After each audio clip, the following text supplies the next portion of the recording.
que o melhor piloto do mundo bateu de um modo tão repentino e horrível? Mauro Borghieri foi um dos investigadores especialistas.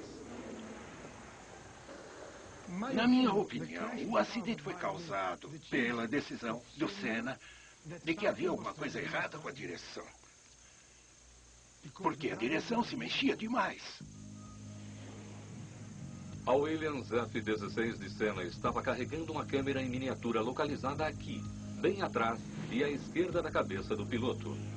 Ela era capaz de ver a frente do carro e alguns detalhes dentro dele, como este botão amarelo, pequeno e brilhante, adaptado à direção. À medida que a direção se move, o piloto se move com ela, permitindo que um computador mapeie com precisão cada momento do movimento da direção. Parece que esse botão se move de um modo inesperado quando Senna perde o controle. Ao se aproximar da Tamborello, ele vira para a esquerda, jogando o carro no vértice da curva, pegando a linha mais rápida da curva. Esta reconstituição mostra que a direção se move significativamente, não só em seu ponto central, como seria normal, mas verticalmente também. Foi esse movimento que levou à teoria de que a coluna da direção teria quebrado. Ele percebeu que tinha alguma coisa errada acontecendo. Então ele decidiu parar o carro. Se você está dirigindo o seu carro e sente que a direção está se mexendo e acredita que tem alguma coisa errada, o que é que você faz? Você para o carro. Mas ele estava parando o carro a 320 km por hora. Essa é a diferença. A coluna da direção foi feita em sua maior parte de um tubo de aço de 22 milímetros, mas foi modificada a pedido do piloto para que ficasse mais longa. Uma seção extra de um tubo de 18 milímetros foi adicionada e soldada em ambos os lados. Nos destroços do carro de Senna, a coluna foi encontrada quebrada. Mas será que ela quebrou causando o acidente ou quebrou por causa do acidente? A resposta está no computador de bordo da Williams F-16. O carro do Senna tinha a direção monitorada. Por causa disso, uma das coisas que eles estavam medindo no carro era a força de torção que ele estava aplicando à coluna da direção. Pelo fato de eles medirem isso em todas as vezes, na hora do impacto pudemos conferir a informação fora do carro, na caixa preta, e ver que no momento do impacto ela não estava quebrada. Estes são os dados dos últimos 1,4 segundos antes do impacto. Os números em verde se referem à quantidade de força de torção que a coluna estava tendo. Se a coluna estivesse quebrada, seria impossível aplicar uma força de torção nela. Então, o número final, 7,18, prova que a coluna estava intacta. Então, por que a direção do Senna parece se mover para cima e para baixo dentro do carro? Bem, porque foi projetada assim. Estas imagens exclusivas, vistas aqui pela primeira vez, mostram a quantidade do movimento vertical da direção disponível em um carro da Williams de Fórmula 1 idêntico. A quantidade de esforço requerida para dobrá-la desse jeito é bem considerável, mas temos que nos lembrar que o piloto está sendo sujeito à força G 3 vezes mais forte, e sem nada, exceto o volante, para suportar o peso dos braços do piloto do projeto permitido para este movimento. Então, se não foi a coluna da direção que quebrou, o que mais pode ter causado o acidente de Senna? A exatos 11 segundos na 7ª volta de Senna, alguma coisa reduziu a altura da pista da Williams. Espectadores viram pela TV uma explosão de fagulhas, indicando que, sem dúvida, o carro estava tocando o chão no meio de uma das curvas mais rápidas do mundo da Fórmula 1.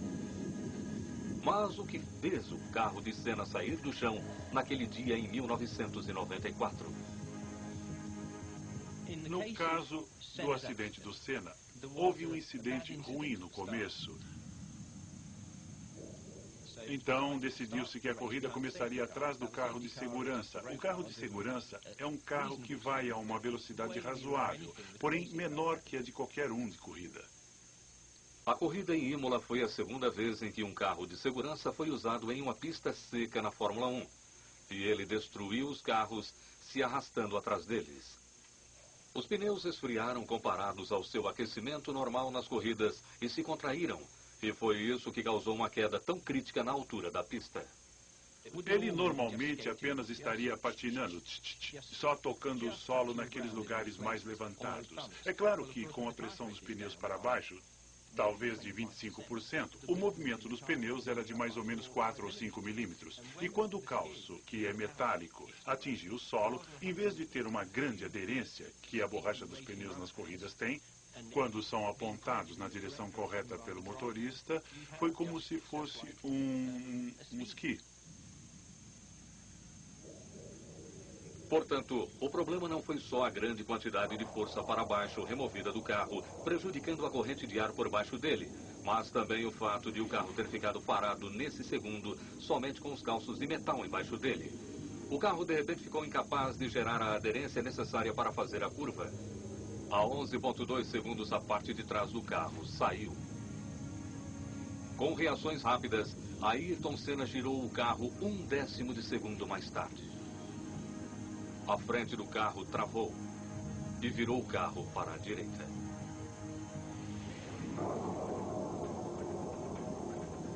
O computador registrou que o freio estava apertado. O carro agora estava desacelerando quanto podia, mas Ayrton Senna saiu da pista.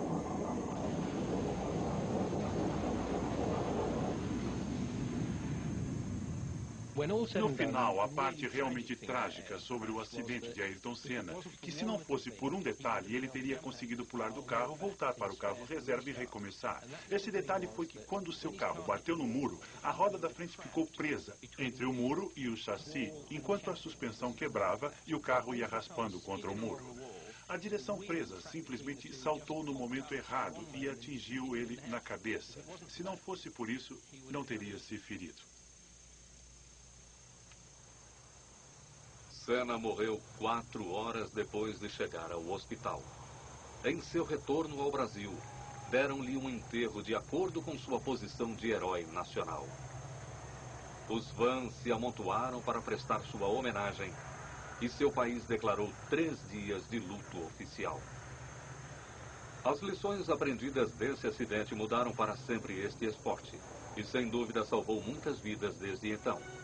Essa é talvez a herança que nos coube de um grande homem.